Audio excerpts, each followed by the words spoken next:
What's going on, guys? We got George Bush speech, okay? We have Rudy's speech of 9/11, Trump's speech of 9/11, George Bush speech coming up now, and Biden 9/11 speech loading, okay?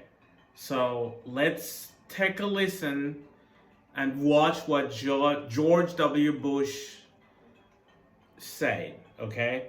If you have not watched the Trump speech, please do. We're gonna go right to the tab.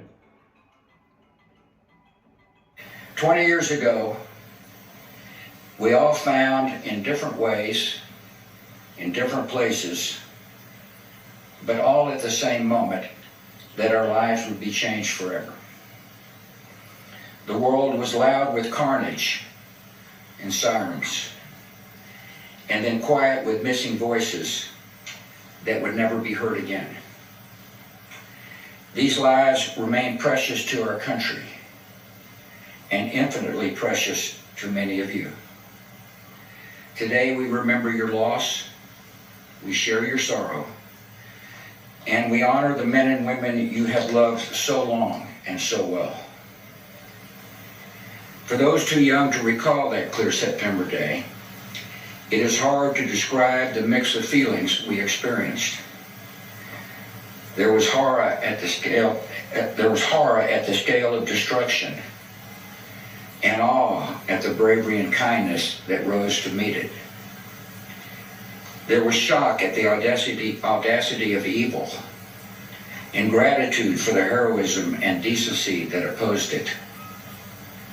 In the sacrifice of the first responders, in the mutual aid of strangers, in the solidarity of grief and grace, the actions of an enemy revealed the spirit of a people, and we were proud of our wounded nation. In these memories, the passengers and crew of Flight 93 must always have an honored place. Here, the intended targets became the instruments of rescue, and many who are now alive owe a vast, unconscious debt to the defiance displayed in the skies above this field. It would be a mistake to idealize the experience of those terrible events. All that many people could initially see was the brute randomness of death. All that many could feel was unearned suffering. All that many could hear was God's terrible silence.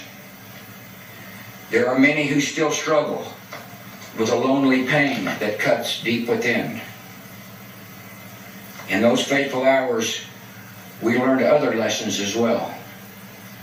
We saw that Americans were vulnerable, but not fragile. That they possess a core of strength that survives the worst that life can bring.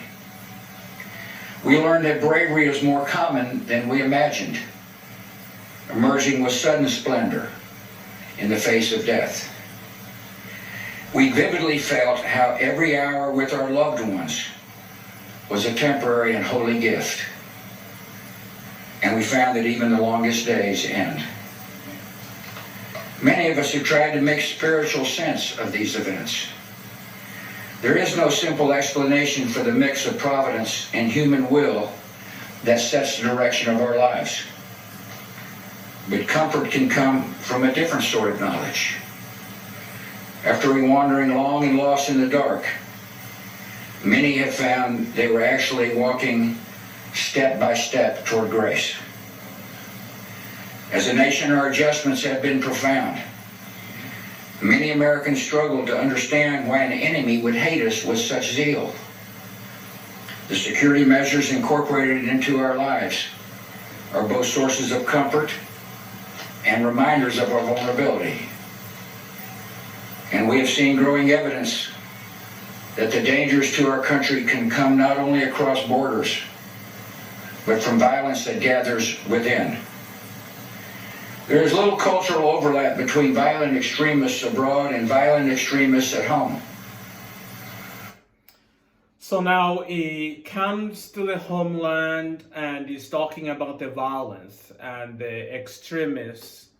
Okay, January 6th was an example. Okay, so he really gives I mean, the tone of his voice and the speech, at least well written.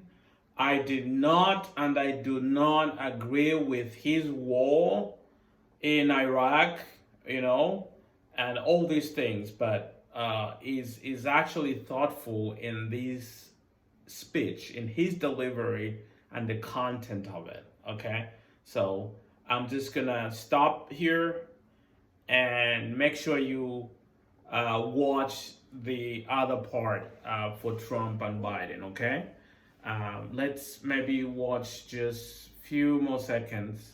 But in their disdain for pluralism, in their disregard for human life, in their determination to defile national symbols, they are children of the same foul spirit, and it is our continuing duty to confront them.